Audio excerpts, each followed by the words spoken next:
Hello, I'm Meshal Malik, and you're watching Indus Special. Now, there is a noticeable global rise in the self-help industry. More and more books are being published by lifestyle gurus and management experts to help people reach their goals and transform their lives. But while these books claim to hold a secret to the deep hidden potential within us all, do they truly work? On today's show, we explore this topic in greater depth. Joining us for this discussion today is Penelope John Hayes, the author of The Magic of Viral Energy, an ancient key to happiness, empowerment, and purpose. She's joining us from Florida. We're also joined by Dr. Syed Asad Ali Shah, analyst, with his core focus being on social research methods, leadership and success, and contemporary international development. He's joining us in the Islamabad studios. We're also joined by Mr. Kamran Rizvi, CEO at Carnelian. He's also joining us in the Islamabad studios. Thank you all for joining us and welcome to this show. Mr. Rizvi, now let me begin with you. What do you think is fueling the rise of the self-help industry we talk about? Right. I think awareness is expanding because of the technology which has made knowledge widespread in our society worldwide. In our palm, we have devices that give us access to just about any amount of information that we want. And it is in everyone's innate desire to want to learn and improve and grow. So any literature that claims to offer prescriptions or insights into what makes life successful is usually what's taken up.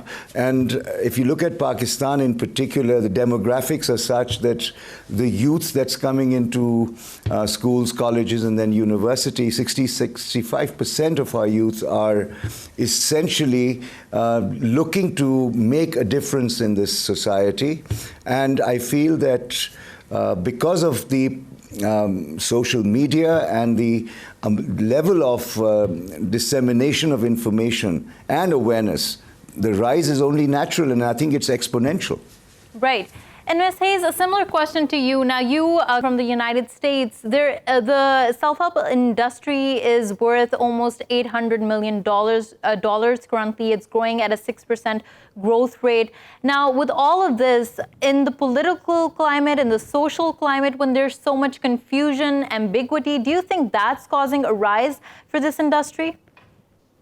I think it must factor in. I think that overall, we're in this perfect time in our human history. We're always a species that is evolving. And now we have the modern conveniences and extra time through technology to be able to look inwardly. So it's sort of this me generation.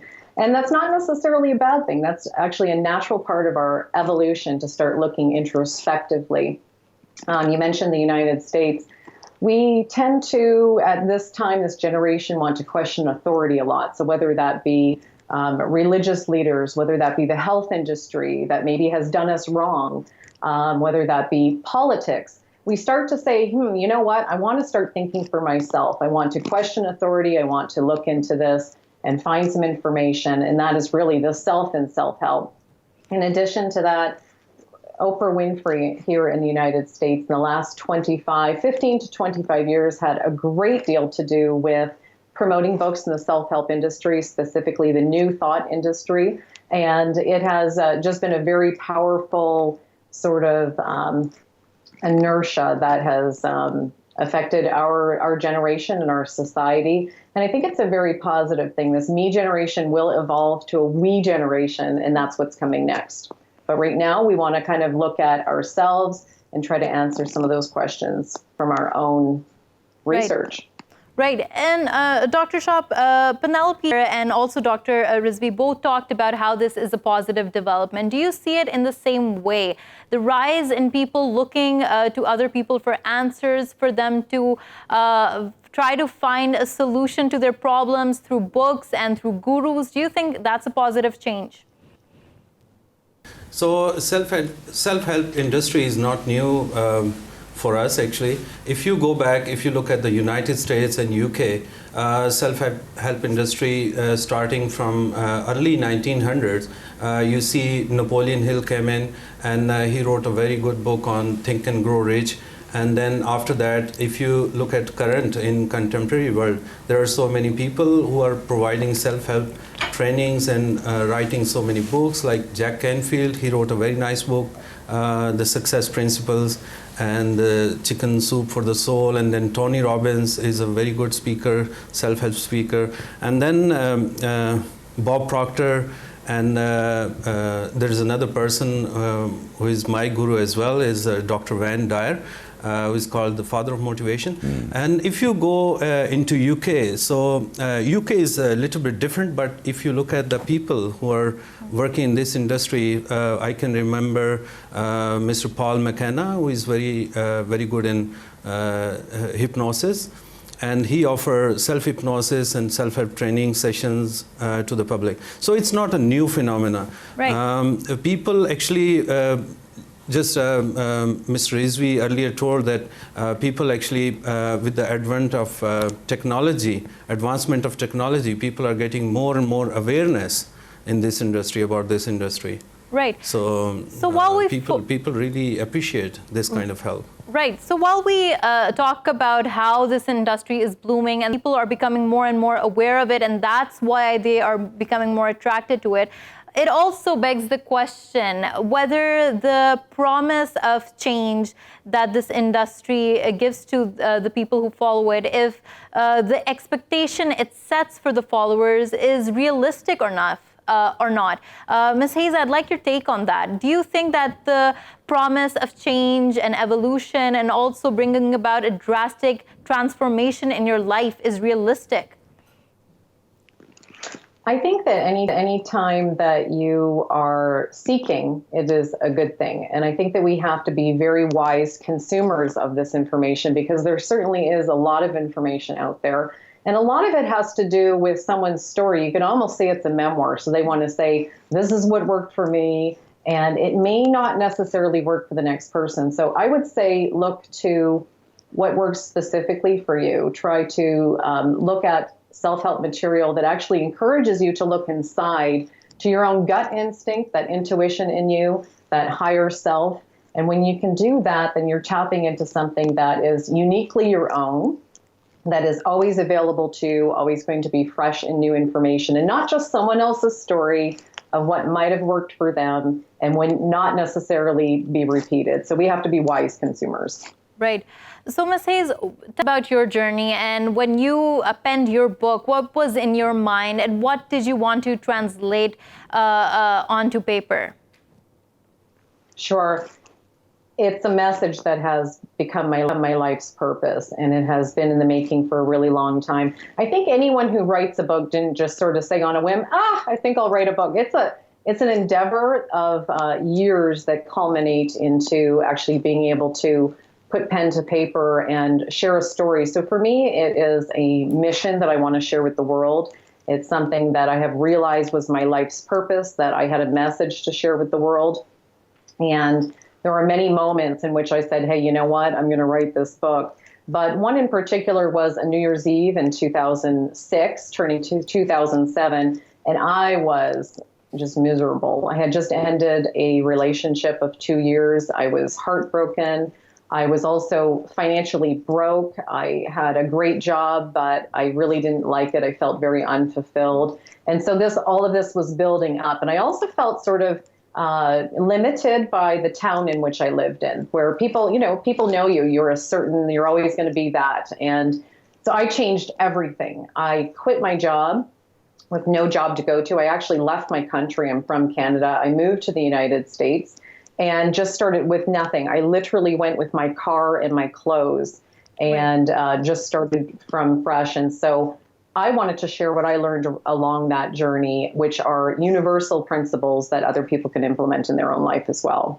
Right, but the question here is, are they universal principles? I mean, many people would claim that these self-help books almost work like horoscopes. They're too general. The lessons they give, they might not be for everyone because everyone's life is different. So what would your take be on that? Absolutely. Well, that's absolutely true. So again, it comes down to what is that resource? And, everyone is going to think that they have a great book, they have a great resource. But I would again encourage the population, the audience to look to, what interests them, what sort of sparks that something in. It's a lot about heart. So when you are, this really resonates with me, this sounds true to me, maybe the next book doesn't. So in terms of those universal principles, there are a lot of self-help modalities, self-help books that aren't necessarily universal. They're really a narrow view of someone's experience or their view of the world. And so just look to what truly would inspire someone to their higher self. And again, when you can be inspired to your higher self, you're going to start making better decisions. You're going to be able to use your own instincts in your life. Right. And on that point, I'd like to jump to Mr. Rizvi. Mr. Rizvi, you too are an author. Now, as an author and also an avid reader, how would you say people should navigate through all this literature? I mean, we're talking about universal principles. In some books, that's what they're based on. In others, that's not the case. Now, for a reader who's confused, that's why they seek out help. How should they navigate through the literature to find something that works and to make sure that their expectations are reasonable? I would suggest that the word success is the key, and it is very subjective. And it all begins with each individual's definition of what success means to them. It could be anything from fulfillment, a sense of happiness, achievement of a goal, whatever that might be. I think that is a very necessary first step for any individual to say that, look, if I want to be successful, what does it mean? What does it look like? Number one. And then, of course, keeping that as a framework, I came across William Marston's work, and he states some very essential foundations and principles, which is that successful people understand themselves and how their behavior affects others. Now, this is universal. Self-awareness is a very critical element. The second thing he says is that successful people understand how they react to others. Again, if you think about it, it's how we react that determines the outcome that we experience. And do we put thought into our reactions? Do we respond or react? That's to be worked out. The third thing he says is successful people maximize on what they do well. Now, a lot of us may not be aware that, okay, we have skills in some areas, but what am I really good at? And do I really maximize on it? Working on weaknesses often takes us away from the goal itself, because no human being is perfect. To be able to understand that we are imperfect, and that's what makes us beautiful, and to realize that it is on playing on our strengths that will take us forward is critical. So the first, second, and third points are very, very universal in my view. The fourth one he states is this: if I'm not positive about myself, how can others have confidence in me? Now, in order to succeed in life, relationships are critical. And in relationships, it's the confidence we have in each other. And confidence happens when we are positive about ourselves and about what we are aiming to accomplish. And the fifth thing that he states is again very critical. And if you think about it, successful people adapt themselves to different people and situations. Right. Keeping these five milestones, pillars, principles in mind, I think that lens allows us to learn across the board, because each of these five, there's so many avenues from which we can learn. I mean, people who I have found extremely inspiring have been David Rock in this context, brain sciences.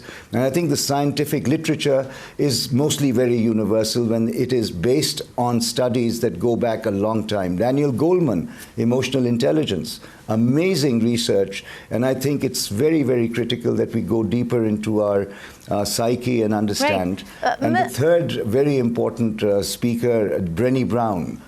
Right. Mr. Rizvi, now you highlight many definitions of success here, and you point out that success, you need to figure out what that means to you. Dr. Shah, on that point, I want to carry this discussion forward and talk about how success has been commercialized. Do you think the meaning has become one for many people? Because that's how success has been sold to us. It means to be rich. It means to be good at your careers. So as Mr. Rizvi talked about there being varying definitions, do you think that's still the case?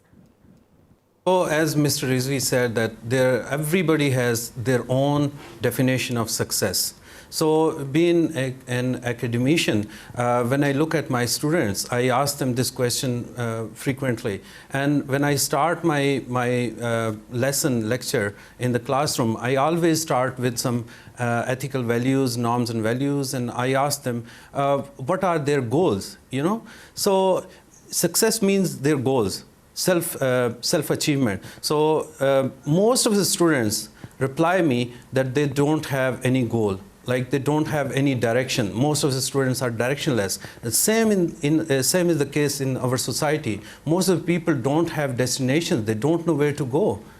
So the success means you need to make your goals. You need to define your goals. You need to define what is success in your definition.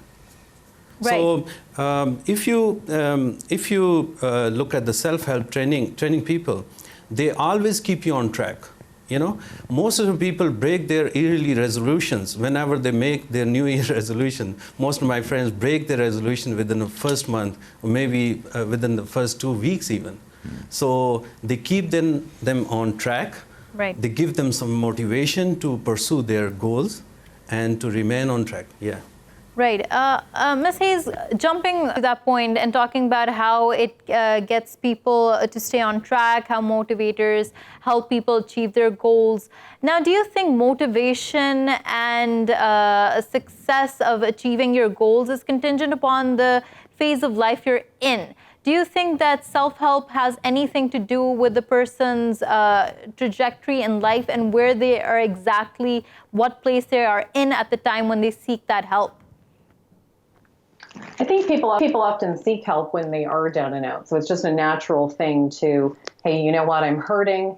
I need some information. I need to look into what I can do for myself. So I think that's natural. But my particular wheelhouse of self-help is maybe a little bit different than your other guests. So I would like to inspire people we could make a new genre of self-help called new consciousness. So it's not new age anymore. It's not new thought, because really there's nothing new about it any longer.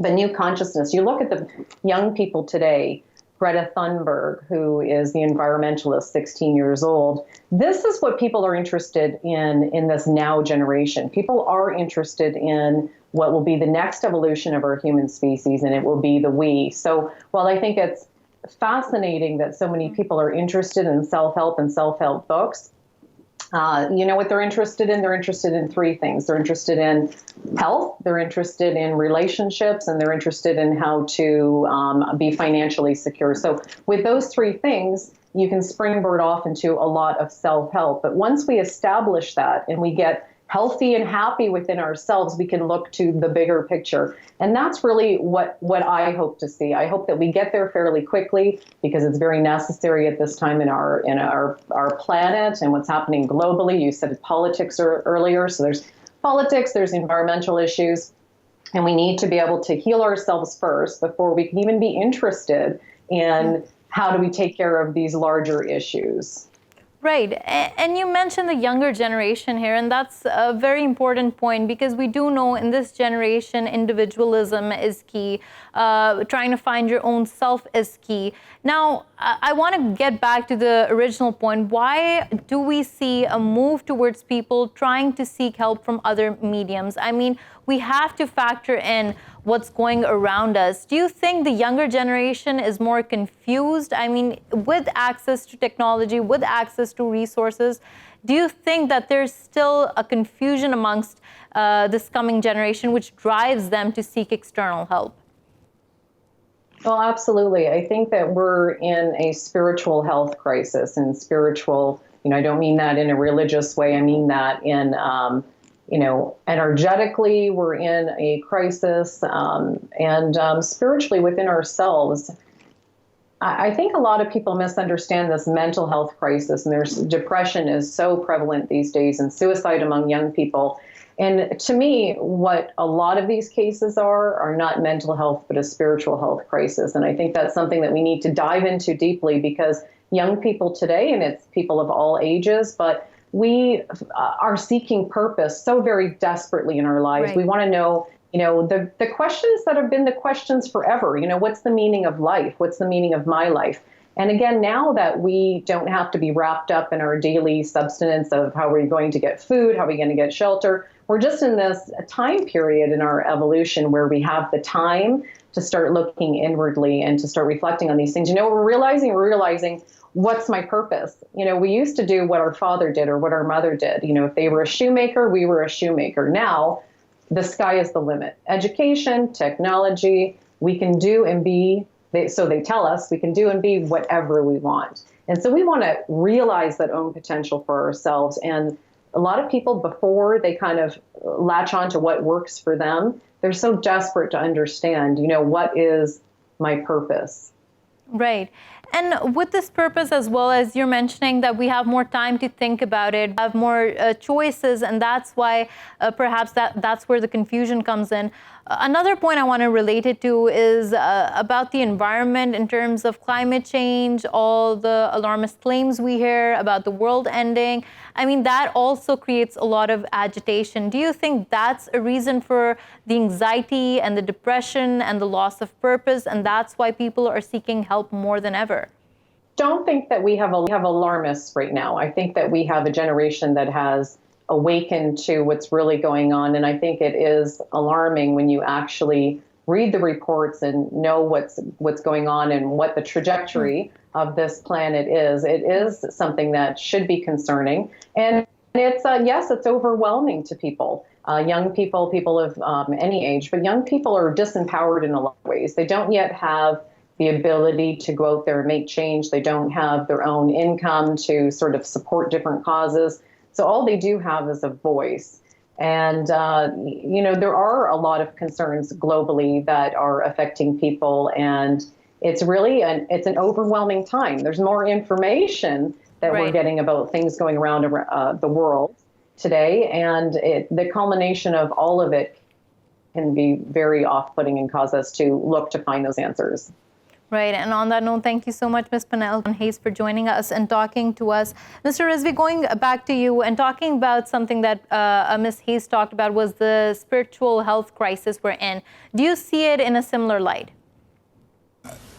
Certainly I do, because I feel that the social pressures that people face these days, the stereotypes that we see, the kind of herd instinct, the rat race that we experience, often all of these cause not only mental health and stressful situations, but also a spiritual crisis, a sense of void.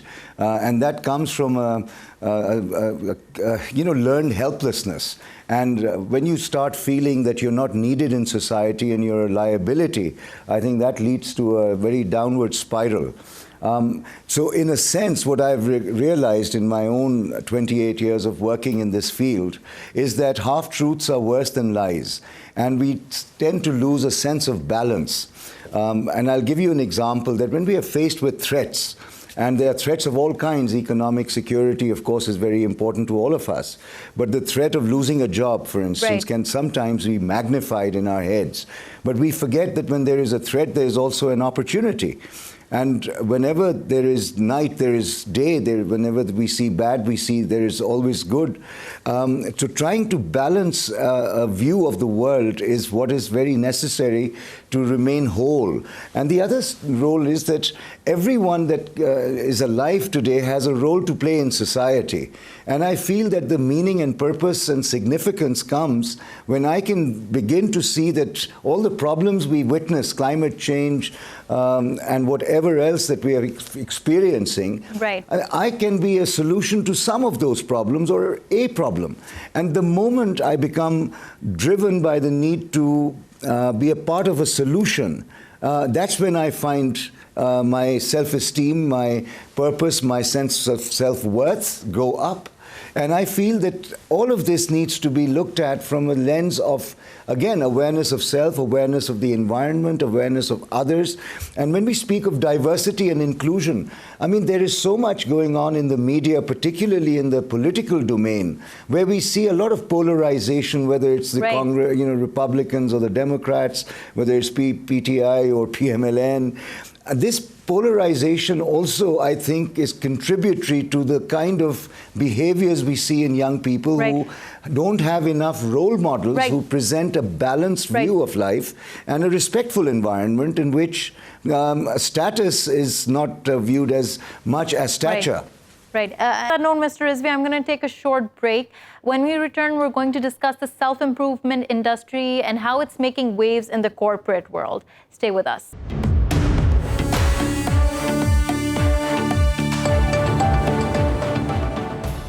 Welcome back to Indus Special. Now, the self-help industry is not only focused on the individual's personal life. It's also working on helping people become better leaders and managers in their workplaces.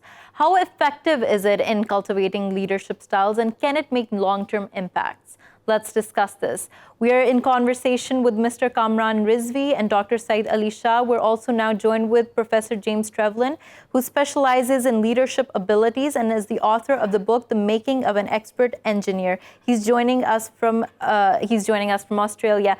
Thank you so much, Professor Trevelyan, for joining us. Now, let me begin with a broad question. Do you think that personalities are becoming more important in the corporate culture? Focusing on them is more essential now than before? I think they're definitely becoming more important in people's eyes, but whether that makes any difference really is debatable. My research has been on engineers, and particularly engineers in Pakistan, Australia, and Brunei, looking at the differences between them. And one of the things I realized very quickly is that a lot of the conventional theory on management, leadership, and psychology is based on studies in the US and Europe. And people in Pakistan behave very differently. Even people in Brunei behave quite differently. So since my interest is in engineering, I had a look at what the engineers were actually doing and discovered that engineers are essentially put in a position where they have to be leaders. As one engineer put it to me, no amount of calculation is any good until a technician starts using his tools differently. And that technician has to use his tools differently, whether or not the engineer is there to supervise. So that requires leadership, and it requires a very different kind of leadership to the one that we're normally accustomed to. Right. And you're talking about a specific case here, and I'm going to take this question to Dr. Shah as well and ask him about how he thinks leadership is evolving, and how do you think changes are coming about in leadership and how people perceive themselves when they are in that position. Okay, just like Professor James said that people from Pakistan are behaving differently. You know why? Because all the textbooks are studied in Pakistan. They have Western examples in them, and we don't have proper textbooks in engineering, in medical science, and even in different specialized, just like IT. So what we have Western examples, and we follow them, and that's why we are different from what we need to do. Last month we have a curriculum committee meeting in our university. We decided to convert all the textbook examples into Pakistani society's examples. Like we need to convert them according to our society. We need to give them actual examples from our society. So that's how we can create leaders from our society. Yeah, but how do you think culture influences leadership in guard? I mean, if it's so essential that you have to change textbooks according to it, what influences leadership when it comes to culture? Okay, you know, when corporate sector, they arrange workshops for capacity buildings of their employees. What they do, along with the professional trainers, they always invite some motivational speaker as well, just to provide them some leadership trainings. So that's how we can actually, that is the need of the day, and that's how our corporate sector in telecom industry and in our banking industry, they always invite people for leadership training as well. Right. Mr. Rizvi, now let me jump to you and talk to you about something that a lot of millennials get a lot of heat for. I mean, the younger generation is seen to be entitled and not exactly, they don't seem to exactly share the work ethic of the generations before. I mean, that's the claims. Now, how do you think managing them is different in this time? You know, the era that the millennials represent is an era which is very different from the baby boomers era. And I feel that it is really up to us, the older generation, to realize that we should not be fixated in the world in which we live. And we need to be flexible enough to step down and try to see the world from their eyes. And this ability to shift gears, moving forward and backwards, and trying to actually make mentors out of our millennials and the generations that are coming, we can learn so much, because learning and teaching is a continuous and a parallel process. So if there is a gap and if there are issues with a certain generation that is now at the helm, who are in their 20s and 30s, then it's really caused by the generation that's older than them. Right. And I personally, when I work with young people, and the average age of the people I work with is about 24, 25, I don't seem to have any issues with them, simply because I'm their student as much as they learn from my experience. And I feel that this there's something about the cultural factors that Dr. Shah was pointing out, that there is this stiff approach at times that, look, if I am seen to be asking a question from my juniors, I may be actually denigrating my position or something of that sort. Mr. Rizvi, I think the culture in our society is actually very hierarchical. Right. Yes. So, Mr. Rizvi, here, do you all think that it's the power dynamic globally that's also transforming? People are realizing that this stringent dichotomy between, you know, a leader or an employee, that needs to change, and that's why this flexibility is coming into play? Let me give you a very good example. You started this segment with the emphasis on personalities. I think personalities can never go away, because people have an identity and they work in a system. What is really becoming much more important now is principle-centered leadership. I mean, people are not working for people, they're working for an idea. And every organization today is emphasizing the very reason for why they exist. And frankly, if a business is only there to make profits, it will alienate everyone in the system. Right. And I find that the principles, the codes of conduct, the vision, the mission that the organization is working for, the people who are in it are not being guided by egos in the system, but they're being guided by the principles, the values that the system propagates and are lived by the individuals concerned. Mr. So it's a Rizvi, very principle-centered as opposed to personality-centered shift that we see. Right. Mr. Rizvi, hold on to that, because you make a very interesting point to discuss further, especially with Professor Trevelyan. Now, as Mr. Rizvi said, he thinks that personalities can change. I mean, it's principles that you need to focus on. But when we talk about management training, we talk about investing in people's personal skills. Isn't there an assumption behind that, that people can change, they can mold themselves into being something else, and that's why we invest so heavily in all of this? Yeah, and it's quite true. If I take myself as an example, I had pretty hopeless people skills when I started my engineering career. But along the way, I learned that it's really important to learn to listen to people. And teaching basic listening skills, emotional intelligence is another aspect which has been taught recently. These things can change the way that people behave. And particularly, one of the exciting discoveries was to find a small number of really expert engineers in India and Pakistan and study them really carefully to see how they had managed not only to transform themselves, but also to transform so many people around them. Right. Dr. Shah, going back to talking about success and leadership, now emotional intelligence came up here. How important do you think that is in a leader and to attain success? Okay, just like these two gentlemen discussed about the leadership and the people's behavior, let me add into that when an employer provide training sessions to their employees, what they do, they know. They actually, they don't know is their employee is a drug addict or he or she has a sleep disorder, and he has confusion about their future. So what you need to do, you provide them self-help. You need, going back to our original topic, self-help, you provide them personal help to maintain their lives as well, personal lives. Then they can perform well in their professional career.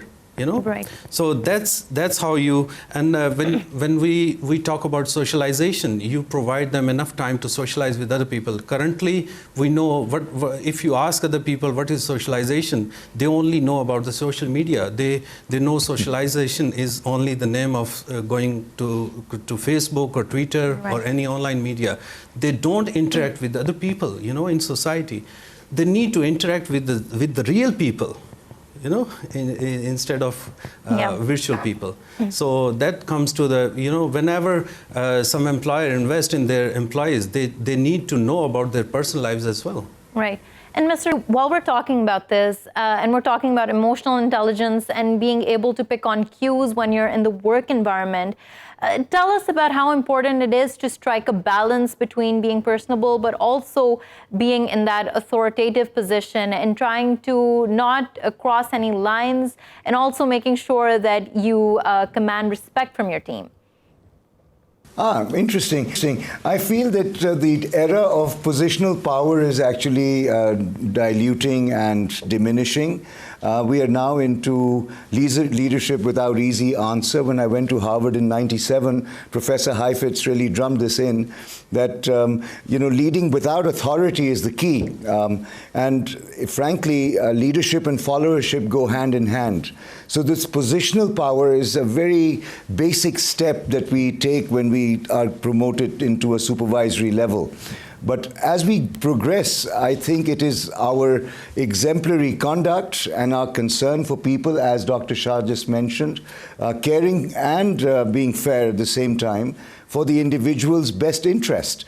Because if the individual is not winning in the transaction or the relationship with the company, then the engagement levels that we want will not be achieved. The other thing I find is that you mentioned in Pakistan that we get a lot of Western literature being taught in Pakistan. Yes, that may be so, but then we have so many good examples of leadership in the form of Shaukat Mirza, Irfan Mustafa, Sabir Sami, Akhtar Hamid Khan, late Akhtar Hamid Khan, and so many others. I was with a bank where Aga Hassanabadi, marhum, you know, he was such an inspiring figure who grew a bank out of this region, South Asia, into one of the fastest private banks in the world, fastest growing private banks in the world. 72 countries, 14,000 employees, 98 nationalities. So all of this is happening in this region as well. I mean, just look at Tata, right, for example, having acquired Jaguar in, you know, Land Rover in the UK. What I feel is when we have, as your earlier speaker said, you know, new consciousness. I fully agree that this is the era of new consciousness. Our thinking is very narrow. We have to broaden our thinking and look at possibilities. Right. And frankly, organizations will only grow when there is vision, which is driven by hope and with a lot of rationality. Right. I mean, if you just look at Steve Jobs, I mean, what did he bring to the table? He brought something which was an understanding of Mr. Rizvi, what the market sorry to needs. interrupt here. But Dr. Shah, do you agree that the main challenge confronting leaders is how to foster critical thinking in the people that they're leading? Yes, I do agree. And if you talk about Pakistani situation currently, I will mention two main problems Pakistan is having. First is the brain drain. People who are well settled, people who are educated, they are the brain of the society, they are moving out of Pakistan. Why? The second thing comes in. That is political instability. So people are confused about their future. So what we need to do, we need to remove this, eliminate this chaos, and we have to bring political stability in our country. So that is my take. Yeah. And Mr. Rizvi, following from that, the brain drain idea, one of the central questions for leaders and companies these days is how to retain talent. What would your expert advice be to that? Try to retain talent. It's unnatural. Be so good that they want to be with you. And I feel that even brain drain is good for Pakistan, because whoever goes out of here exports money. We need dollars. And I think and they make space for others who can grow and develop and fill the void that they create. I mean, human beings are full of potential. They need education. They need awareness. We can do that. And I think the biggest challenge is achieving a paradigm shift. A paradigm shift of a kind which allows us to step out of the conditioning that we've been having since the last 400 years and come out and be, as our very learned friend from Australia just mentioned, be daring enough to ask questions and challenge status quo respectfully, and breaking the stereotypes. And Mr. Rizvi, unfortunately, we're running short on time, but thank you so much for joining us and talking to us. That was Mr. Kamran Rizvi in the Islamabad studios. With him, Dr. Syed Asad Ali Shah, and also Professor James Trevelyan, who joined us from Australia. Thank you so much for watching Indus Special. We will see you again next week with more stories. Till then, goodbye and take care.